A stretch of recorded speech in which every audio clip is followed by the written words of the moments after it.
Hello friends, my name is Dr. Rafiq Dar and today I will be going to explain the use of coffee in the nutritional psychology series.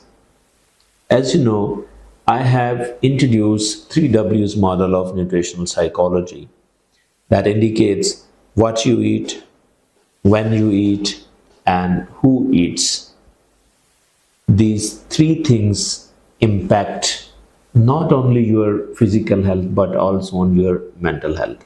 And today, let me explain you the use of coffee according to this 3 W's model of nutritional psychology. Like what I will be going to discuss how much you should have a coffee.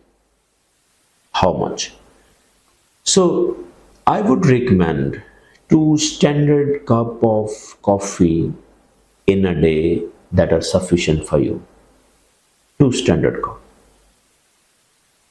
And try to have without sugar, without cream.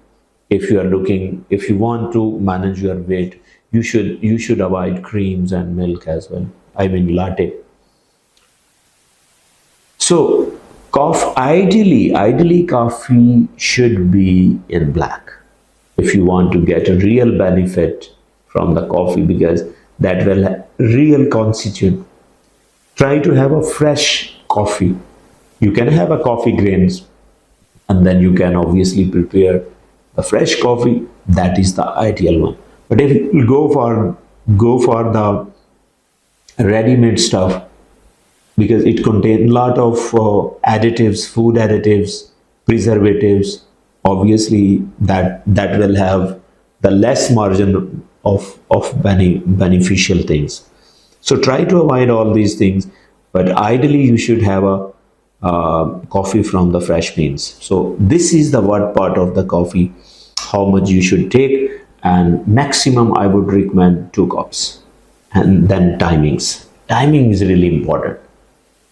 So, if you obviously, if you need a coffee, if you are getting up early in the morning, you need a energy, you need a quick start. I mean, you need mind to get activated. So, caffeine is really good for you, and even your brain is going to activate after you awake. So, naturally is going to up, and if you will add coffee at this time, that will give you a kind of a compound effect. So you will be more kind of active in creativity, in analyzing the things, in planning, in even decision making. You will be having a good experience if you are having coffee in the mid morning, even if afternoon, if you are going to be little bit tired, you can have again a cup of coffee, and that will be the last cup of coffee in a day. Because if you will go in the evening hours, timing is really important. If you will go in the evening hours and you are having a cup of coffee, that will really interact with the melatonin, that is a sleep hormone. So if you are having a coffee during evening hours or during night, that caffeine in the coffee will interact with the melatonin and melatonin will be decreased. So if your melatonin is decreased, you will not have a deep sleep or good sleep. So the timing is really important. But again, let me again focus on the morning hours coffee, because in the morning hour if you are taking, that will create a compound effect, because at this time you will have high level of the brain drive neurotrophic factor. It is a protein that is really, really good for your learning, memory. And if you are having coffee at that time, your BDNF will again increase. So you will have more capacity to learn and think and plan and decide. So this is a really good timing for you. And then if I come on the third W is who should drink coffee. Who? Who mean this is equally important for male and female. Let me disclaim, equally important. And the age bracket the coffee is good for, this is 20 to 50, depending on if you not have any kind of issue.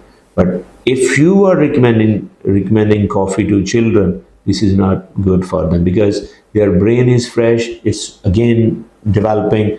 So at the developmental side, caffeine is not really good. So in children, it should be avoided, and even at the later age, like plus 60, 70, it should be avoided because there are already started degenerative changes in the brain cells. So to avoid any further degeneration, you should avoid the coffee. So that was a brief about the 3 Ws model for the taking coffee. I hope you got this point, but still if you have any question, please write me in the comment section and definitely I will answer. Thank you.